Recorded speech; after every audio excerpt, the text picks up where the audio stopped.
dobro, če ste ovire šlo. Zdaj pa še na avtobusno postavu, kakšne majhne mestecu, kjer stvari še niso avtomatsko urejene. Najprej klančina. Koliko vas je v rokah, mlada dama? Kar nekaj. Dobro. Odprimo vrata.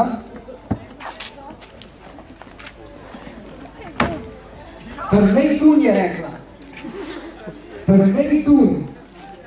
In potem spet pride prijazen fan, ki vam odpre vrata in opazite stopničko. Kaj potem rečete, ko povsem tem opazite še stopničko? Gospod, da bi mi še pomagati čist. Ja, a bi rekli še enkrat prvej tun? A pa gospod bi vseeno pomagal čist. Dobro.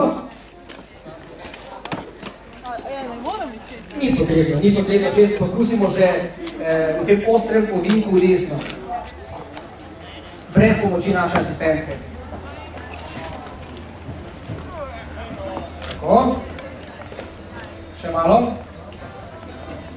To je recimo, zdaj ste v veleblagovnici in bi radi, krasno. Takoj, ko sem omenil veleblagovnico, šlo kar hitro se mi zdi.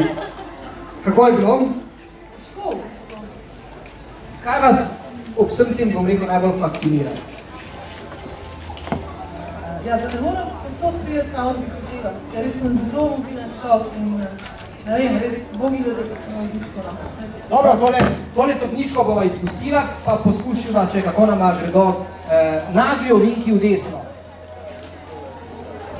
Osko je, to kakšna avtomobilistična šikana. Bravo. Še malo. Aplavz, prosim, lepo. Aplavz za podvig, ki ni bil majhen gidon. Večji kot sem mislil, ja. Čeprav moram pa reči, da je obračanje na mestu fino, nekaj ljudje poskusijo.